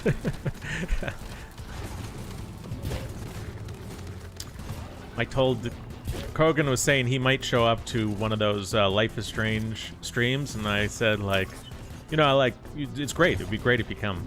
A lot of fun. But he might have a lot of catching up to do. Like, he could consider watching the previous stream, because he doesn't know about the Mean Girl, or Dana, and Warren, and he doesn't know about the whole sexting scandal, and Juliet, and she doesn't know about the Vortex Club, and that one guy in the Vortex Club who's not white, and he's also, like, not a jerk, so, like, he's the good one. She doesn't know about the mean security guard and the Confederate flag. There's a lot of teen girl drama he hasn't seen yet. He just might get kind of lost if he shows up to one of these second episodes or whatever without having seen the first one. You know what I mean? I mean, all of us, we're up to date on all the teen girl drama that we're gonna have to know going forward. But Krogan might be kind of in the dark, and like if Krogan shows up on stream, I'm just afraid that we're gonna have to field a lot of questions about like, who is this? And we're gonna have to be like, oh well, this is Donna, and she's a cheerleader, but she's really nice to Max, and so like she's like part of the bad crew, but she's nice, and so she's good. And, you know. Your ride home is on the way. Drop pod inbound. Oh, the stuff.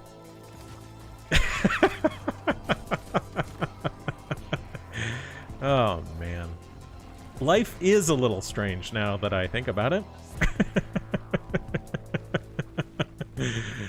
Oh man, a little cubby hole, like my fort. It's just a hole, goes nowhere. I like it. Drop pod departing in T-minus 3 minutes. Got it right between the eyes. And one there. And we're up. KNet says that was a long quest arc just to find a flash drive. Yeah, well, you know, teen drama.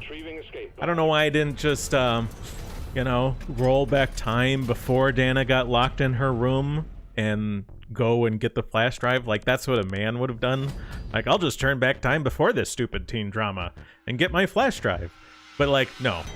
We had to engage in the teen drama. Right.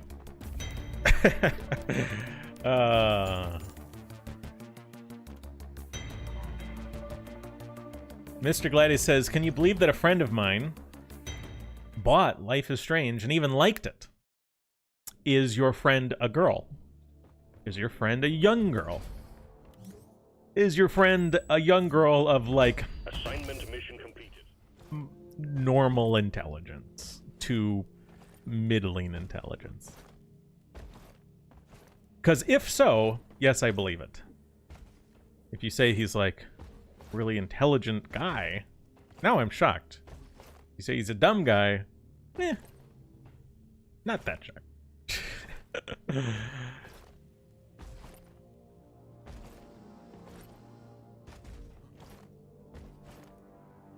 KNet says Hella quest arc. Yeah, it was a Hella quest arc. Hella. It was interesting. I haven't spent much time in the Pacific Northwest. When I think of Hella, I think of like the Bay Area and California and LA, right? Maybe they say Hella up in like rural Washington and Oregon, right? Maybe they say Hella there. That's not what I think of when I first hear it, but maybe I don't know. Maybe I'm wrong, right? Mr. Gladius says yes and yes. Oh, so it's a woman. Okay. Yeah. Well, that would make a little bit more sense. And I'm not that surprised. So can I believe it? Yes, I can believe it. That was your original question.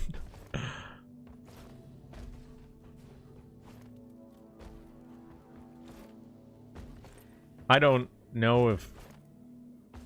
You're asking if gay men would like Life is Strange? I have no idea. I don't know. Ask them. I find like there's like the couple... There's a couple big camps of gay men. There's more than this, right? But there's like a couple big camps that I notice. And there's like the... You know... The gay guys who really get on with women and are totally engaged in the female circles and the drama and the whatever, and they do that. And then there's like the woman hating gay circle. It's like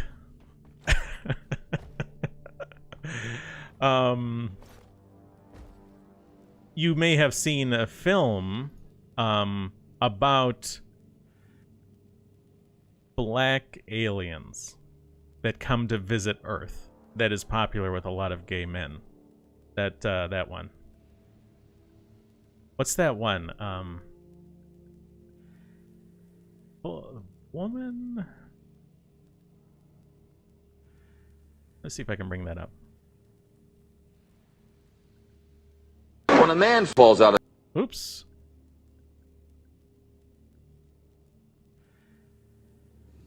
Let me see if I can bring this up. Properties. Click on this. When a man falls out of your boat and into the water, you should yell, "Man overboard." Now, what should you yell if a woman falls overboard? Full speed ahead.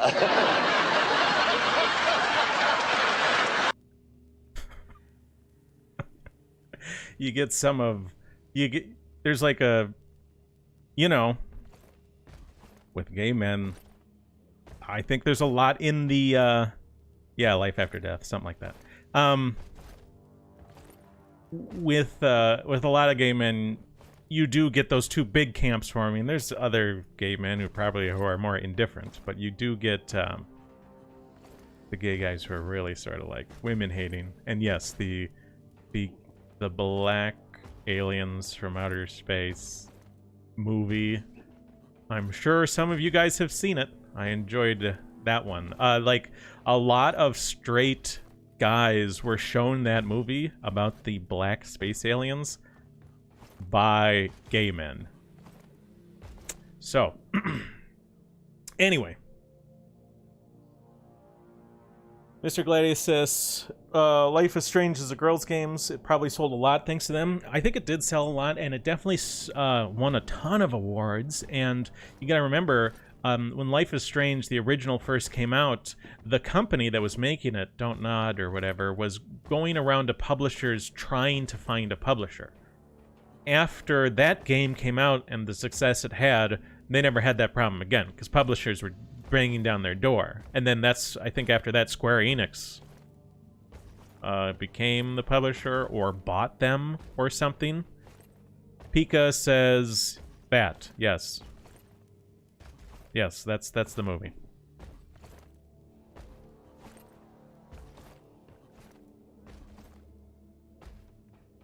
All right, well, that's about it for me today.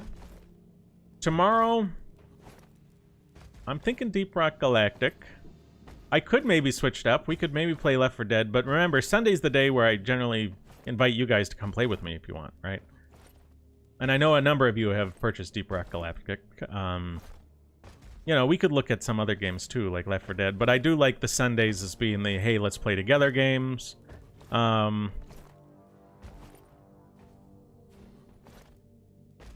Pika says that was made by French people. Are you sure they were French? I thought it was from the Netherlands or something that that movie was made. I could be wrong. Well, I think that's about it for me today. I'm gonna head out. I'm dying of thirst. I need to stay hydrated. I have water next to me. 1 second. Oh, man. Delicious water. That's what you need when you're thirsty. Water. I hope none of us are drinking soda pop, right? None of you guys are drinking soda pop, are you? I hope you're not. There's nothing good that comes from that. All right, that's it for me today. I'll see you guys next time if you want to play with me. Ando says he has Left 4 Dead 2. Yeah, we could do that. When I say Left 4 Dead, I mean the franchise, not a specific game. I have that. Krogan has it. All right, but we'll figure that out tomorrow. We'll probably start on Deep Rock Galactic, and we might switch over to another game halfway if people have time. Or if people have the game.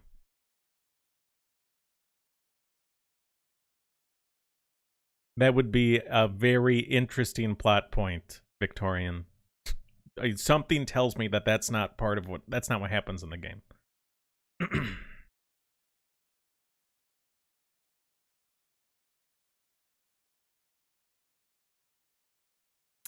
Alrighty. I'm out. Have a good one, everybody. Have a good weekend if I don't see you tomorrow. And if I do see you tomorrow, then we'll play together. Peace. Welcome to Costco. I love you. Welcome to Costco. I love you. Welcome to Costco. I love you.